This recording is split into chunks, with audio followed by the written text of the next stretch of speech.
এবার দক্ষিণেশ্বরের শ্রীরামকৃষ্ণ ভক্ত সঙ্গে দ্বিতীয় পরিচ্ছেদ। ঠাকুরের তপস্যা।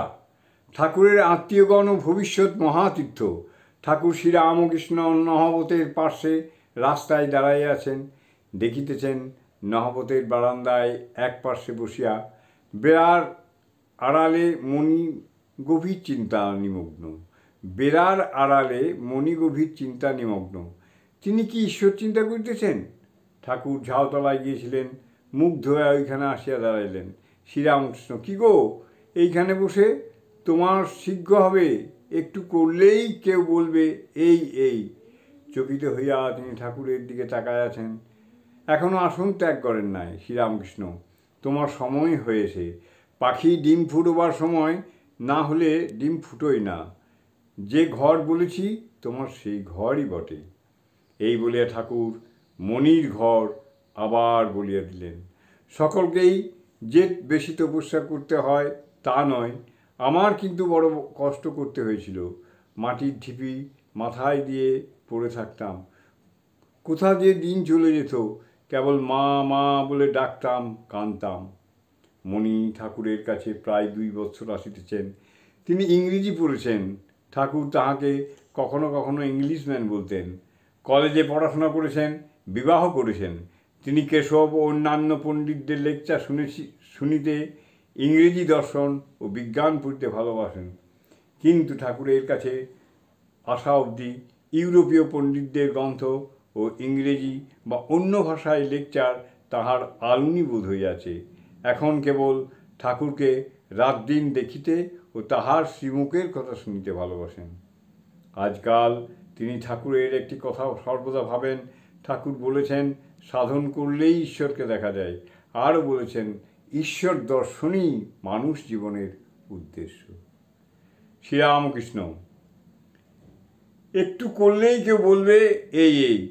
তুমি একাদশী করো, তোমার আপনার লোক আত্মীয়, তা না হলে এত আসবে কেন?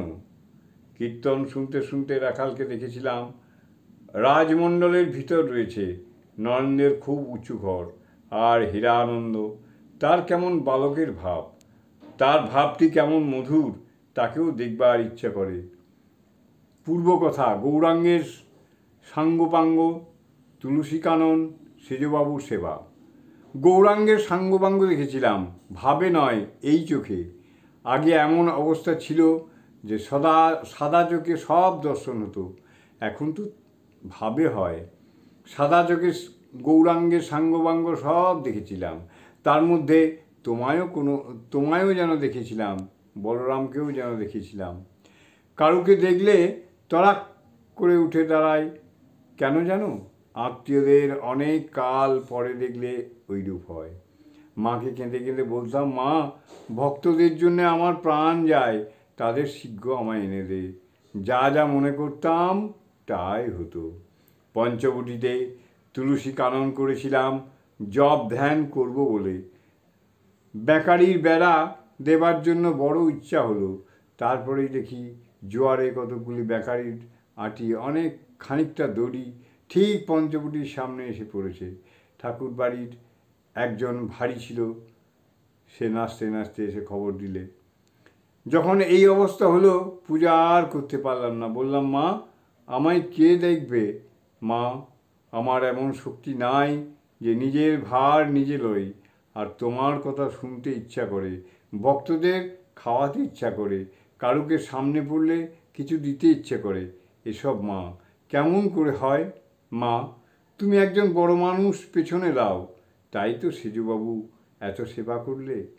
আবার বলেছিলাম, মা, আমার তো আর সন্তান হবে না, কিন্তু ইচ্ছা করে একটি শুদ্ধ ভক্ত ছেলে আমার সঙ্গে সর্বদা থাকে, সেইরূপ একটি ছেলে আমায় দাও। তাই তো রাখাল হলো। যারা যারা আত্মীয় তারা কেউ অংশ, কেউ কলা। ঠাকুর আবার পঞ্চবটির দিকে যাইতেছেন, মাস্টার সঙ্গে আছেন, আর কেহ নয়। ঠাকুর সহাস্যে তাহার সহিত নানা কথা কইতেছেন। পূর্ব কথা, অদ্ভুত মূর্তি দর্শন, বটগাছের ডাল। শ্রীরামকৃষ্ণ মাস্টারের প্রতি, দেখো, একদিন দেখি কালীঘর থেকে পঞ্চবটি পর্যন্ত এক অদ্ভুত মূর্তি। এ তোমার বিশ্বাস হয়? মাস্টার অবাক হয়ে রইলেন। তিনি পঞ্চবটির শাখা হইতে দু একটি পাতা পকেটে রাখিতেছেন। শ্রীরামকৃষ্ণ, এই ডাল পুড়ে গেছে, দেখছো, এর নিচে বসতাম। মাস্টার, আমি এর একটি কচি ডাল ভেঙে নিয়ে গেছি, বাড়িতে রেখে দিয়েছি। শ্রীরামকৃষ্ণ, কেন? মাস্টার, দেখলে আহ্লাদ হয়, সব চুকে গেলে এই স্থান মহাতীর্থ হবে। শ্রীরামকৃষ্ণ সহাস্যে, কীরকম তীর্থ? কি পেনেটির মতো? পেনেটিতে সমারোহে মহাসমারোহ করিয়া রাঘব পণ্ডিতের মহোৎসব হয়।